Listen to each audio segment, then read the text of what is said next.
friends, welcome back to my channel. My name's Emily if you're new here. Today's video is going to be my mid-year book freakout tag. I'm a little bit late in recording this video, but I really wanted to answer these questions. So here I am. I am going to go through all the questions and talk about all the books that I loved so far in the first 6 months of this year. Now, for the first half of this year, I've genuinely had so much fun reading. I have picked up so many new favorite reads. I have just been absolutely obsessed. As of the day that I'm filming this video, I'm 12 books ahead of schedule for my Goodreads reading goal for the year. So my reading goal for the year is 80 books and I have already read 52. So we're going pretty good. So I'm just going to go through all the questions and we're just going to answer them. Don't mind my shelves in the back here. They are looking a bit empty because I've just pulled out a heap of books that I want to talk about in today's video. So the first question is, best book you have read so far in 2023?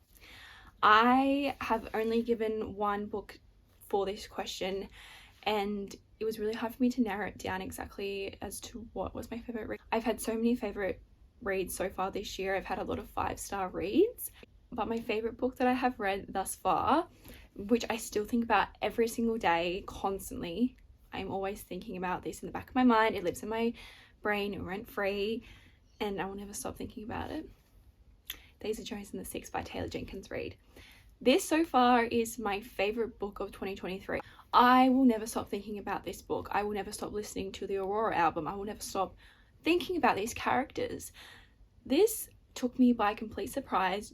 Honestly, I did a buddy read with a friend on Bookstagram and we both were very impressed with this story, and I fell in love with the characters, became so emotionally attached to these characters. I loved all of the characters so much, and this was quite an interesting read because I've never actually read anything by Taylor Jenkins Reid before, but this was set in a interview format. The whole entire book, basically we go through it but as if we're listening to an interview back in the 70s. If you don't know what Daisy Jones and the Six is about, so we follow the 70s rock band, and to begin with, before they were Daisy Jones and the Six, Billy Dunn, our male main character in this book, had a band and they were called the Dunn Brothers, and they were going around Pittsburgh, that's where they're from. They were doing gigs and stuff and they got recognized. Over time they got more popular and then they ended up getting picked up by a record, so they were under the Six because more people joined in their band and they were getting really big. And then Daisy comes along and, you know, things happen. They do a song together in the book called Honeycomb. It's called Look at Us Now, and the adaptation to this book, the show adaptation, if you don't know as well, this book was adapted by Hello Sunshine Productions, which is Reese Witherspoon's company, and I just fell in love with the whole entire story, the whole universe. I love their music. I listen to the Aurora album still to this day, like constantly. I listen to it nearly every single day. My Spotify wrap-up will just be Daisy Jones and the Six. This lives in my head rent-free forever, I swear. But it was so good. You get so emotionally attached to these characters. Daisy and Billy have such a complicated platonic relationship, and I was just so invested in what was happening in this story. Billy is married in this story as well to Camilla, and she is such a beautiful, kind-hearted person. She looked out for Daisy when no one else would. But then you see the conflict between Daisy and Camilla's relationship with Billy because they both love him unconditionally, and Billy also loves them both, but he can't have them both. So it's just such a heart-wrenching story. Even the side characters, like, you get so emotionally attached to them. There is a storyline in this book with Karen and Graham. It's just so good. You guys, if you have not read this book, please go and pick it up. It is my favorite book thus far of 2023, 100%. I don't think anything's gonna top this. I bawled my eyes out reading this and watching this as well, so I just became so emotionally attached to these characters. The ending is so heartbreaking. It took me a few days to actually recover from this book. So the next question is, best sequel you've read so far in 2023. I narrowed it down to one book because this was my whole entire personality for like a few weeks, and I am going to say The Ashes and the Star-Cursed King, and this is by Cressa Broadbent. I read this on my Kindle in probably 2 days. It's a 650-page book. I'm obsessed. I absolutely love the story between Oriah and Rain. Their relationship was just so beautiful, and the character development that occurred from the Serpent and the Wings of Night to the Ashes and the Star-Cursed King, we saw so much character development, and that is what I really enjoyed. I love that aspect and the growth between the two characters. There wasn't a lot of steamy romance, you know, like with most sequels that happen with enemies to lovers. Like, you go from enemies to lovers, there's a massive build up between the two characters, the tension and the angst, and then, you know, they just start getting down and dirty, and the smut scenes are just constant pretty much. And then when you go into the second sequel sort of book, there's just a lot of spice, and we didn't really get that. We went from enemies to friends to lovers to enemies again. So then with the Ashes and the Star-Cursed King, the first like 300 pages, we just saw them really trying to fight their own demons, and Rain going through a struggle that had happened at the end of the first book. So I just really enjoyed them coming together and working out their differences no matter what happened. It just really warmed my heart, and I really enjoyed the ending for the second book too. So if you haven't read anything by Carissa Broadbent, I highly recommend that you pick up something by her. Her writing is so immersive and absolutely beautiful. I was just so captivated reading this duology. I just had so much fun reading it, and I really grew emotionally attached as well to the characters. So I really did enjoy this. And I will be picking up the Daughter of No Worlds. I think that's what the series is called. I will be picking that series up, and I'm very excited about it. The next question is new release you haven't read yet but want to. So for me, this is Love Theoretically by Ailey Hazelwood. I think it only came out 2 weeks ago, but I haven't got my hands on it yet, and I really want to read it so badly. I absolutely love her STEM romances. Those are like the contemporary romances that I read and really enjoy. I don't read a lot of contemporary romances, but Ailey Hazelwood's are definitely an exception. I absolutely loved her relationships that she builds between the characters, and I love this STEM that is involved as well. Like, I had a lot of fun with Love on the Brain with Bea and Levi. I absolutely love their dynamic between each other. I love the way that they balance each other out. It was just such a good time, and I'm super excited about her new release, because I have actually heard that this is like her best work yet. From a lot of people that I follow on Bookstagram and Booktube, they say that Love Theoretically is their favorite out of her 3 novels so far. And she also has a paranormal romance coming out next year, which I'm very excited to read as well. That sounds really good. It gives me the Twilight vibes, and everyone loves Twilight. Question 4 is most anticipated releases for the second half of the year. So I have a few that I would like to talk about, and I'm obviously really excited about it, as the question said. So the first book that I'd like to talk about is the second book to Fourth Wing. So I Am Flame is coming out in November, and this is by Rebecca Yarros, and I fell absolutely in love with this story. I absolutely loved and enjoyed Fourth Wing so much. So I'm so excited to continue on with this series. I'm so excited to read more about Xaden and Violet. It's just going to be such a fun time, and I can't wait to see what actually happens from the cliffhanger that happened at the end of Fourth Wing. The next book that I want to talk about is an author that I've only read 1 novel by, but her newest release coming out in the second half of the year I have been really intrigued by, which is Rogue by Mona Ward. So she wrote Bunny, which is one of my favorite reads of 2023 so far. I have heard really good things about this one as well. I've read some really good reviews from ARCs that people have received in regards to Rogue. So I have very high hopes for this. I just really want to be put in another fever dream pretty much. I was so pleasantly surprised by Bunny. Also, if you can hear tapping on the window, I literally have birds that whack themselves on my window every single day. It's just like a ritual they do. I don't even know, but just ignore that. So the next question is biggest surprise. I did mention this before, but the biggest surprise for me was Bunny by Mona Ward. I was just super surprised with how much I actually enjoyed this. It is definitely like a fever dream. You honestly feel like you were in a fever dream. There are so many theories that you can place on the story and where it goes, but you don't actually know what happened. Like, there is no logic conclusion to the ending of this book, and you just really just have to think about what you read. I sat on Reddit for hours after I finished this. I was literally going down a rabbit hole trying to figure out what exactly happened at the end of this book. I did guess that the main character had schizophrenia, and there was just so many more elements. You're just like, what actually happened? What was real and what wasn't real? Because there is a lot of magic realism in this story, and I just really, really, really enjoyed it. A lot of people hate it for the reason of how crazy it is, I don't know, and how weird it is. People, yeah, they just didn't enjoy it, but I loved it. Gave it a 5 stars. The next question is favorite new author, debut, or new to you? And I am going to say Carissa Broadbent, because I love the Crown and Aexia series thus far. I'm obsessed. I love her writing.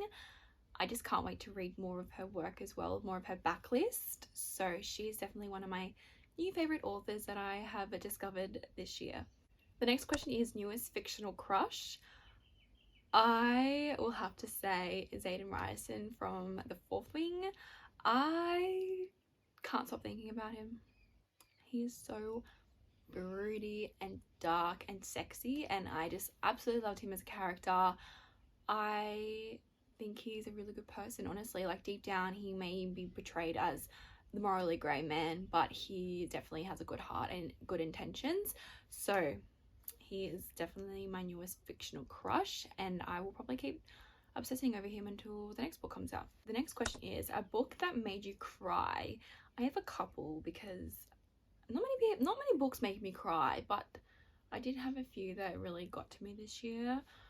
The first one being The Bell Jar by Sylvia Plath. I read this early in the year.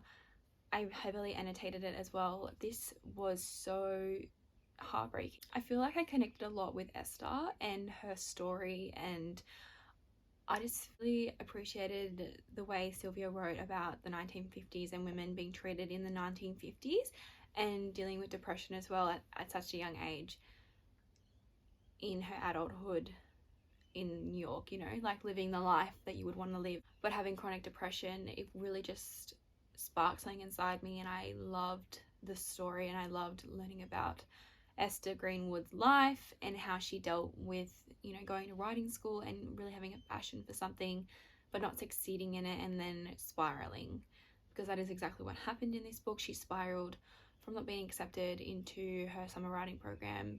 So she thought she was going to write her thesis during that summer, and then the depression really hit her and she just went downhill. We go through her dealing with depression and suicide. So this is Sylvia, and this book has a lot of autobiographical references because Sylvia Plath herself dealt with depression and chronic depression, and she did take her own life in the 1960s. So there was a lot of references here, and there was a lot of quotes in here too. So this made me very emotional, especially towards the end, because you thought, you know, Sylvia, you thought that Esther would have had a happy ending, but it did not turn out that way exactly for Sylvia. So yeah, you just feel very emotionally attached to a character like this. The next book that made me cry, which I've already mentioned, was Days of Joan the Sixth. This made me bawl my eyes out. It was a snotty mess at the end of this book, and it was just so good. I don't know, I just can't, I would never stop thinking about this. Even the adaptation, it just made me bawl my eyes out, and I love this series so much. So, and then the last book that really got to me this year, A Court of Silver Flames by Sarah J. Maas. This made me bawl my eyes out as well. I loved Nesta's story. I love her as a character. I never really hated Nesta, but I absolutely love this so much, and I feel like this is my second favorite book of the series. I love this more than A Court of Mist and Fury. My favorite in this ACOTAR series is A Court of Wings and Ruin, and this is number 2, A Court of Silver Flames. I just love Cassian so much as well. I'm a Cassian girly. I don't care for Rhys that much. He's just, I don't know, I just never really grew attached to Rhys as a character that much. I see it, but I don't see it. I just love Cassian. I loved their relationship. I just really, I love the relationship between Cassian and Nesta. I love Nesta coming to terms with herself and her character development as well. I loved her becoming a Valkyrie. I just loved it all. I loved her friendship with Gwen and Emery. I love their sisterhood. I just absolutely ate this up. I loved it so much, and as you can see I did annotate it as well, but this was a amazing 5-star read for me. I still think about these characters so much, and I can't wait to read more of this universe. The next question is a book that made you happy, and I am going to say this book really made me happy because I love this world so much. The Stolen Heir by Holly Black. I love Elfame so much, and I was so happy to delve back into this world. I really enjoyed Siren's perspective reading this. Not a lot of people enjoyed this book. It's quite mixed in reviews, but personally I absolutely loved it. I love the return of Oak, and I love Siren, and I loved reading her backstory and learning about what really happened to her being a child. Obviously in the Folk of the Air series we got to see Siren in The Wicked King, and she was quite young. She was Oak's age when they were younger, but this is when him and Siren are 17, 18 years old, so there is about a 10-year time jump, but it made me so happy. There was a cameo with Carden and Jude, so I just really enjoyed this, and it made me so happy.